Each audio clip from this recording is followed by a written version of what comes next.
അസ്സലാമു അലൈക്കും. Welcome back to our channel. എന്തൊക്കെയുണ്ട് എല്ലാവരുടെയും വിശേഷം? എല്ലാവരും സുഖമായിട്ടിരിക്കുന്നല്ലോ അല്ലേ? വെക്കേഷനൊക്കെ ആയിട്ട് എല്ലാവരും ടൂറൊക്കെ പോയോ? അപ്പോൾ ഞങ്ങളും അൽഹംദുലില്ലാ സുഖമായിട്ടൊക്കെ ഇരിക്കുന്നു. പിന്നെ പെരുന്നാളൊക്കെ കഴിഞ്ഞതിന് ശേഷം ഒരു ചെറിയ ടൂർ പോയിട്ടോ. ഇൻഷാ അല്ലാ വലിയ ടൂർ പോകണമെന്ന് വിചാരിക്കുന്നുണ്ട്. എത്രത്തോളം കഴിയുമെന്നറിയില്ല. പക്ഷേ ഇതിപ്പം മക്കളൊക്കെ ഭയങ്കര പ്രശ്നം ഉണ്ടാക്കി. ടൂറൊന്നും പോയില്ല, പെരുന്നാളൊക്കെ കഴിഞ്ഞു എന്നൊക്കെ പറഞ്ഞിട്ട് എവിടേക്കെങ്കിലും ഒന്ന് പോകാമെന്ന് പറഞ്ഞു. അപ്പോൾ പിന്നെ ജസ്റ്റ് വയനാടൊന്ന് പോവുകയാണേ. വയനാട് റിസോർട്ട് കണ്ടിട്ടോ പോണത്. ഞാനും മക്കളും ഉണ്ട്, അതുപോലെ തന്നെ അനീഫ് ഖാൻ്റെ അനിയനും വൈഫും മക്കളും ഉണ്ട്. പിന്നെ അനീഫ് ഖാൻ്റെ ചെറിയ പെങ്ങളും മോനും അവൻ്റെ വൈഫും മോളും ഉണ്ട്, അതേപോലെ മോളും കേട്ടോ. ഇങ്ങനെ ഞങ്ങൾ പോണത്.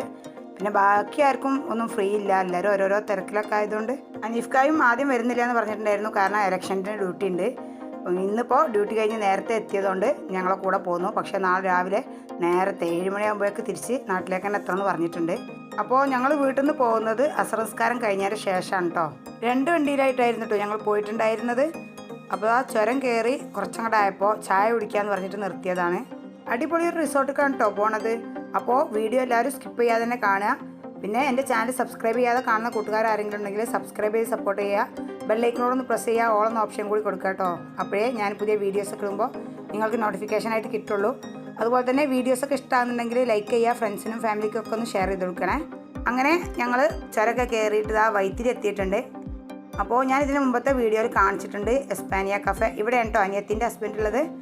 അപ്പോൾ ഞങ്ങൾ നേരെ അവൻ്റെ അടുത്തേക്കായിരുന്നു വന്നിട്ടുണ്ടായിരുന്നത്, കാരണം അവനാണ് റിസോർട്ടൊക്കെ ബുക്ക് ചെയ്തത്. അപ്പോൾ അവനെ കാണാൻ വേണ്ടിയിട്ട് ഞങ്ങൾ ആദ്യം ഇങ്ങോട്ടേക്കാണ് കേട്ടോ വന്നത്. അങ്ങനെ കുറച്ച് സമയം അവനെ വെയിറ്റ് ചെയ്തിട്ട് നിന്നു. പിന്നെ അവനെയും കൂട്ടിയിട്ട് ഞങ്ങൾ റിസോർട്ടിലേക്ക് എത്തിയിട്ടുണ്ട്. ഫുഡ് വാങ്ങിയിട്ടായിരുന്നു കേട്ടോ വന്നിട്ടുണ്ടായിരുന്നത്. അപ്പോൾ ഏകദേശം റിസോർട്ടിലെത്തിയപ്പോൾ ഒരു 9-9:30 ആയിട്ടുണ്ടായിരുന്നു. അപ്പോൾ പിന്നെ മക്കളൊക്കെ ഒന്ന് ഫുഡ് കഴിക്കാമെന്ന് പറഞ്ഞു.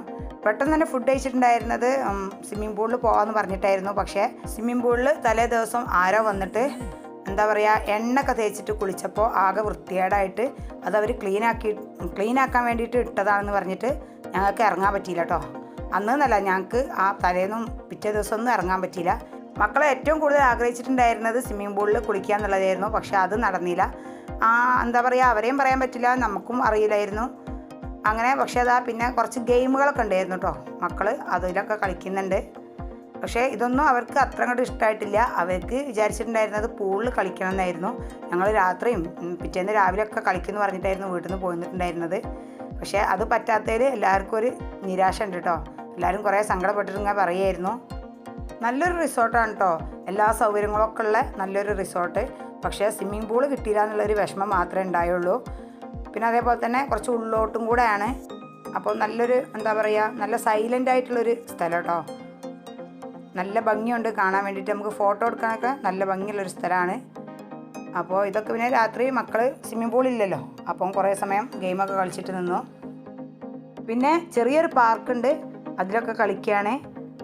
കാരണം ഇതൊക്കെ കളിക്കുമ്പോഴും അവർ പറയുന്നത് നമുക്ക് സ്വിമ്മിംഗ് പൂളിൽ കളിക്കാൻ പറ്റിയില്ലല്ലോ, അതെന്താ നോക്കാതിരുന്നതെന്നൊക്കെയാണ് കേട്ടോ പറയണത്. അതിനിങ്ങനെ പ്രശ്നം ഉണ്ടാക്കിക്കൊണ്ടേ ഇരിക്കുകയാണ്. അപ്പോൾ എന്തായാലും ഇൻഷാ അല്ലാ നാളെ നിങ്ങളെ ഏതെങ്കിലും സ്വിമ്മിംഗ് പൂളിലോ അല്ലെങ്കിൽ വെള്ളത്തിലൊക്കെ ഇറക്കിയിട്ടേ വീട്ടിലേക്ക് പോകുള്ളൂ എന്നൊക്കെ പറഞ്ഞിട്ട് ഇങ്ങനെ സമാധാനിപ്പിക്കുകയായിരുന്നു കേട്ടോ. അങ്ങനെ ഏകദേശം 12 മണിയൊക്കെ ആയപ്പോഴേക്ക് പിന്നെ ഞങ്ങൾ റൂമിലേക്ക് വന്നിട്ട് കിടന്നുറങ്ങി. ഇനിയിപ്പോൾ ഞാൻ വീഡിയോ എടുക്കുന്നത് എൻ്റെ സുബൈസ്കാരൊക്കെ കഴിഞ്ഞ് കുറച്ച് സമയം കഴിഞ്ഞതിന് ശേഷം ജസ്റ്റ് ബാൽക്കണിയിൽ വന്നിട്ട് ഇങ്ങനെ ഒന്ന് വീഡിയോ എടുത്താണ് കേട്ടോ. കാരണം ഞങ്ങൾ രാത്രി വിചാരിച്ചിട്ടുണ്ടായിരുന്നത് നമ്മളെ റിസോർട്ടിൻ്റെ ഓപ്പോസിറ്റ് ഒരു കാടാണെന്നാണ്. കാരണം അങ്ങോട്ടേക്ക് ഭയങ്കര മരങ്ങളൊക്കെ ആയിട്ടായിരുന്നു കണ്ടിട്ടുണ്ടായിരുന്നത്, ഒരു പച്ചപ്പൊക്കെ. പിന്നെ ഇരുട്ടുമല്ലേ, അങ്ങനെയാണ് മനസ്സിലായിട്ടുണ്ടായിരുന്നില്ല. അപ്പോൾ ഇനിയിപ്പോൾ നേരം വെളുത്തപ്പോഴാണ് മനസ്സിലായത് ഓപ്പോസിറ്റ് കാടല്ല, തേയിലത്തോട്ടമാണ് കേട്ടോ ഉള്ളത്. അപ്പോൾ നല്ല കോടുണ്ടായിരുന്നു രാവിലെ തന്നെ. അത്യാവശ്യം നല്ല തണുപ്പുണ്ട്. രാത്രിയും കുറച്ച് വൈകിയതിന് ശേഷമാണ് കേട്ടോ അത്യാവശ്യം നല്ല തണുപ്പൊക്കെ തുടങ്ങിയത്. അല്ലാതെ അധികം അങ്ങോട്ട് തണുപ്പൊന്നും ഉണ്ടായിരുന്നില്ല. പിന്നെ രാത്രി എനിക്ക് അധികം വീഡിയോസൊന്നും എടുക്കാൻ പറ്റിയിട്ടുണ്ടായിരുന്നില്ല. അപ്പോൾ ഞാൻ പിന്നെ ഇങ്ങനെ ജസ്റ്റ് പുറത്തിറങ്ങിയപ്പോൾ ഇങ്ങനെ വീഡിയോസൊക്കെ ഒന്ന് എടുത്തതാണ്. ഇതാണ് കേട്ടോ, ഇതുപോലെ ഓരോ വില്ലകളാണ്. അപ്പോൾ ഇതിൽ ഒരു വില്ലയായിരുന്നു, 2 വില്ലയിലായിരുന്നു കേട്ടോ ഞങ്ങളുണ്ടായിരുന്നത്.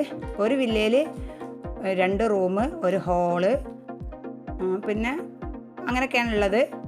അത്യാവശ്യം സൗകര്യമുണ്ട് കേട്ടോ, നല്ല സൗകര്യമുള്ള റൂമുകളും അങ്ങനെയൊക്കെയാണ്. പിന്നെ ഇവിടെ കൂടുതലും പണി നടക്കുന്നേ ഉള്ളൂ കേട്ടോ, എല്ലാ വില്ലൻ്റെ ഒന്നും പണി കഴിഞ്ഞിട്ടില്ല. പിന്നെ ഞാൻ പറഞ്ഞില്ലേ അനിയത്തിൻ്റെ ഹസ്ബൻഡാണ് ഞങ്ങളെ കൂടെ ഇങ്ങോട്ടേക്ക് വന്നതെന്ന്. അവൻ്റെ ഒരു ഫ്രണ്ടിൻ്റെ വില്ലയും കൂടെയാണിത്. അങ്ങനെ പിന്നെ ഞങ്ങൾ പിറ്റേന്ന് നേരത്തെ തന്നെ അവിടെ നിന്ന് ഇറങ്ങി കേട്ടോ. കാരണം പിന്നെ അവിടെ പൂളൊന്നും ഇല്ലാത്തതുകൊണ്ട് മക്കളെ എവിടെയെങ്കിലുമൊക്കെ ഒന്ന് കയറ്റണമല്ലോ എന്ന് വിചാരിച്ചിട്ട് ഞങ്ങൾ ഏകദേശം രാവിലെ 9:30 ആയപ്പോഴേക്ക് ഞങ്ങൾ പോന്നിട്ടുണ്ടായിരുന്നു. ഫുഡ് പുറത്തിറങ്ങിയതിന് ശേഷമാണ് കേട്ടോ കഴിച്ചത് രാവിലത്തെ. അങ്ങനെ അവൻ തന്നെ പറഞ്ഞു തന്നാണ് ഈ ഒരു ഹോട്ടൽ. അപ്പോൾ ഇവിടെ കയറി ഫുഡ് കഴിക്കാൻ വേണ്ടിയിട്ട് എല്ലാവരും മസാല ദോശയും നെയ്റോസ്റ്റൊക്കെ കഴിക്കാമെന്ന് വിചാരിച്ചിട്ടുണ്ടായിരുന്നു. പക്ഷേ ഇവിടെ അതില്ല കേട്ടോ. ഇവിടെ പൊറോട്ട, അതേപോലെ പൂരി, നെയ്പ്പത്തിലൊക്കെയാണ് ഉള്ളത്. പക്ഷേ നല്ല അടിപൊളി ഫുഡായിരുന്നു, നല്ല ടേസ്റ്റി ആയിട്ടുള്ള ഫുഡായിരുന്നു കേട്ടോ. ഓരോരുത്തർ ഓരോന്നാണ് ഓർഡർ ചെയ്തത്. പൊറോട്ടയും ചിക്കൻ കറിയും അങ്ങനെയൊക്കെ ആയിട്ട്, അതേപോലെ പൂരി ഓർഡർ ചെയ്തവരുണ്ട്. നെയ്റോസ്റ്റ് കിട്ടാത്തൊരു വിഷമം അതേപോലെ ഉണ്ടായിട്ടോ. പക്ഷേ ഫുഡ് കഴിച്ചപ്പോൾ എല്ലാവർക്കും നല്ല ഇഷ്ടമായി.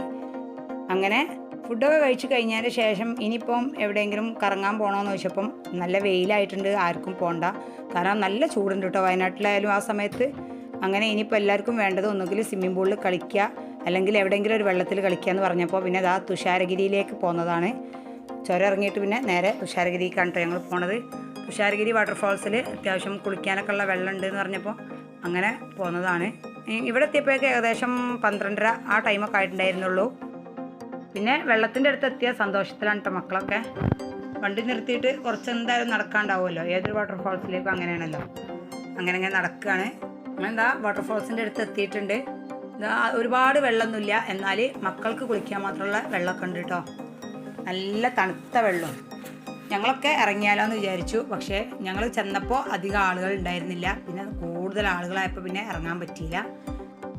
മക്കളെല്ലാവരും ഇറങ്ങി. അതേപോലെ അവർ ആണുങ്ങളൊക്കെ ഇറങ്ങി കേട്ടോ. ഞങ്ങൾക്ക് പെണ്ണുങ്ങൾക്കാണ് ഇറങ്ങാൻ കുറച്ചൊരു ബുദ്ധിമുട്ടുണ്ടായിരുന്നത്. കാരണം അതേപോലെ ഡ്രസ്സൊന്നും ചേഞ്ച് ചെയ്തിട്ടുണ്ടായിരുന്നില്ല. നമ്മൾ വണ്ടി നിർത്തിയിട്ട് ജസ്റ്റ് അതിൻ്റെ ഉള്ളിലേക്ക് കയറിയ പാടന്നെ ഡ്രസ്സൊക്കെ ചേഞ്ച് ചെയ്യാനുള്ള സൗകര്യമുണ്ട്. നല്ല വൃത്തിയുള്ള, അതേപോലെ നല്ല സൗകര്യമുള്ളൊരു സ്ഥലം. പക്ഷേ വാട്ടർഫാൾസിൻ്റെ അടുത്ത് നമുക്ക് പെണ്ണുങ്ങൾക്ക് ഡ്രസ്സ് ചേഞ്ച് ചെയ്യാനുള്ള സൗകര്യമൊക്കെ ഉണ്ട്. പക്ഷേ അത്ര അങ്ങോട്ട് സൗകര്യമില്ല കേട്ടോ. അപ്പോൾ പിന്നെ എല്ലാവർക്കും മടിയായി. മക്കളൊക്കെ ഒരുപാട് സമയം ഏകദേശം 2-3 മണിക്കൂർ ഇവിടെ തന്നെ ആയിരുന്നു. പിന്നെ ഇവിടുന്ന് കുളിച്ചപ്പോൾ അവർക്ക് പിന്നെ സ്വിമ്മിംഗ് പൂളിലൊന്നും പോകേണ്ട ആവശ്യമില്ല. കാരണം ഒരുപാട് സമയം അവർക്ക് ഇവിടെ കളിക്കാൻ പറ്റി. സ്വിമ്മിംഗ് പൂളിൽ എന്തായാലും 1 മണിക്കൂറൊക്കെ അല്ലേ എന്തായാലും നമുക്ക് സമയം ഉണ്ടാവുള്ളൂ പുറത്തെടുക്കുമ്പോൾ. അല്ലാതെ നമ്മൾ റിസോർട്ടിലെടുക്കുമ്പോൾ അല്ലേ നമുക്ക് ഇങ്ങനെ നമ്മുടെ സൗകര്യത്തിന് അനുസരിച്ച് പറ്റുള്ളൂ. പക്ഷേ പുറത്ത് നമ്മളെടുക്കുമ്പോൾ 1 മണിക്കൂറൊക്കെ എന്തായാലും ഉണ്ടാവുള്ളൂ. ഇവിടെ അവർ ഏകദേശം നന്നായിട്ട് കുളിച്ചു. അതേപോലെ നല്ല തണുത്ത വെള്ളമില്ലേ, ഫ്രഷ് വെള്ളം. സ്വിമ്മിംഗ് പൂളിൽ ഉണ്ടാവുമ്പോൾ എന്തായാലും നമുക്ക് ക്ലോറിൻ വെള്ളമല്ലേ കിട്ടുക. അങ്ങനെ ഈ ഇങ്ങനെ വെള്ളം ഈ പാറപ്പുറത്തുനിന്ന് താഴോട്ട് വീഴുന്ന സ്ഥലത്ത് നിൽക്കാൻ നല്ല രസമുണ്ട് എന്ന് പറഞ്ഞിട്ടോ. ചെറിയ മക്കളൊക്കെ അവർ എല്ലാവരും കൂടെ ഇങ്ങനെ പിടിച്ചിട്ട് ഇതേപോലെ ഇങ്ങനെ ചെയ്ത് കൊടുക്കുന്നുണ്ടായിരുന്നു. കാരണം ചെറിയൊരു വഴുക്കുണ്ട് ആ ഭാഗത്ത്. പിന്നെ മക്കൾക്ക് അത്യാവശ്യം കുളിക്കാനുള്ള വെള്ളം ഇവിടെയുണ്ട്, അതിൻ്റെ താഴെ ഭാഗത്ത്. പിന്നെ കുറച്ച് സമയം കുളിച്ചിട്ട് ഒക്കെ ഒന്ന് കയറി നിൽക്കുന്നുണ്ട്. നല്ല തണുപ്പാണ് എന്ന് പറയുന്നത്. നല്ല തണുപ്പാണല്ലോ ഈ വാട്ടർഫാൾസിലെ വെള്ളം. പക്ഷേ എന്താ പറയുക, നമ്മളൊക്കെ മുഖമൊക്കെ കഴിയപ്പോൾ എന്താ സുഖം, നല്ല തണുത്ത വെള്ളം. പിന്നെ കുറച്ച് സമയം കയറി നിൽക്കും, പിന്നെ ഇറങ്ങും. അങ്ങനെയൊക്കെ ആയിട്ട് കുറേ സമയം അവരതിൽ കളിച്ചു. പിന്നെ അതേപോലെ ഞങ്ങൾ മുകളിൽ തണലത്തിരിക്കുന്നുണ്ട് കേട്ടോ. കാരണം ഇവിടെ നല്ല വെയിലാണ്. വെള്ളത്തിൽ കുളിക്കുമ്പോൾ മാത്രമേ നമുക്ക് വെയിലിൻ്റെ പ്രശ്നമില്ലാത്തുണ്ടാവുള്ളൂ. ഈ പാറപ്പുറത്ത് വന്നിരുന്നാൽ നല്ല ചൂടുണ്ട് കേട്ടോ. അങ്ങനെ ഞങ്ങളിങ്ങനെ മക്കൾ കുളിക്കുന്നതും കണ്ടിട്ട് മുകളിൽ ഇരിക്കുന്നുണ്ട്. മക്കൾ മുങ്ങിപ്പോകാൻ മാത്രമുള്ള വെള്ളമൊന്നുമില്ലേ. അങ്ങനെ 3 മണിയായപ്പോഴേക്കാണ് അവർ കുളിയൊക്കെ കഴിഞ്ഞിട്ട് ഞങ്ങൾ അവിടെ നിന്ന് പോകുന്നത്. കാരണം ഇനിയും പെട്ടെന്ന് പോകുന്നില്ലെങ്കിൽ ഉച്ചത്തെ ഭക്ഷണം കിട്ടില്ല എന്ന് പറഞ്ഞിട്ട് ഉച്ചക്ക് ഭക്ഷണം കഴിക്കുന്നതിന് മുമ്പായിരുന്നു അവിടേക്ക് കയറിയിട്ടുണ്ടായിരുന്നത്. അങ്ങനെ എല്ലാവർക്കും നാടൻ ഭക്ഷണം മതി എന്ന് പറഞ്ഞിട്ട് ഇതുപോലെ ഒരു കടയിൽ കയറിയിട്ടുണ്ട്. എല്ലാവരും ചോറൊക്കെ ഓർഡർ ചെയ്തിട്ട് ഇങ്ങനെ വെയിറ്റ് ചെയ്തിട്ട് ഇരിക്കുകയാണ് കേട്ടോ. കട ചെറുതാണെങ്കിലും നല്ല ടേസ്റ്റി ആയിട്ടുള്ള ഭക്ഷണമായിരുന്നു. സാധാ ചോറ്, സാമ്പാർ, പിന്നെ ഉപ്പേരികളായിട്ട് ക്യാബേജ്, ഒരു 4 ഐറ്റംസ് ഉണ്ടായിരുന്നു. നല്ല ടേസ്റ്റ് ഉണ്ടായിരുന്നു കേട്ടോ എല്ലാത്തിനും. അങ്ങനെ പിന്നെ ഫുഡൊക്കെ കഴിച്ച് കഴിഞ്ഞപ്പോഴേക്ക് ഏകദേശം 4 മണിയൊക്കെ ആയിട്ടുണ്ടായിരുന്നു. ഇനിയിപ്പം വേറെ എവിടേക്കും പോകണ്ടെന്ന് പറഞ്ഞിട്ട് ഞങ്ങൾ നാട്ടിലേക്ക് തിരിച്ചു പോവുകയാണ്. നല്ല ചൂടായതുകൊണ്ട് തന്നെ നമുക്ക് പുറത്തൊന്നും ഈ സമയത്ത് അധികം കറങ്ങി നടക്കാൻ കഴിയില്ല. എന്തെങ്കിലുമൊക്കെ കാണണമെങ്കിലൊക്കെ നമുക്ക് വെയിൽ ചൂടാകുന്നതിന് മുമ്പേ അല്ലെങ്കിൽ പിന്നെ വൈകിട്ടൊക്കെ പറ്റുള്ളൂ. അത്രയും ചൂടുണ്ട് കേട്ടോ. വയനാട്ടിലായാലും നല്ല ചൂടാണ് ആ സമയത്തൊക്കെ. എനിക്ക് തണുപ്പായിട്ട് തോന്നിയത് വൈകിട്ടും അതുപോലെ തന്നെ രാവിലെയും മാത്രമാണ് കേട്ടോ. ഉച്ച ഏകദേശം ഒരു 10 മണിയായപ്പോഴൊക്കെ തന്നെ നല്ല വെയിൽ ചൂടുണ്ടായിരുന്നു. അപ്പോൾ പിന്നെ ഇത്രയൊക്കെ എൻ്റെ വീഡിയോ ഉള്ളൂ. എൻ്റെ വീഡിയോ നിങ്ങൾക്ക് ഇഷ്ടമെങ്കിൽ ലൈക്ക് ചെയ്യുക, ഷെയർ ചെയ്യുക, സബ്സ്ക്രൈബ് ചെയ്യുക, തൊട്ടടുത്തുള്ള ബെല്ലൈക്കൺ പ്രസ് ചെയ്യുക. ഇൻഷാ അല്ലാഹ് പുതിയൊരു വീഡിയോ ആയിട്ട് കാണാം.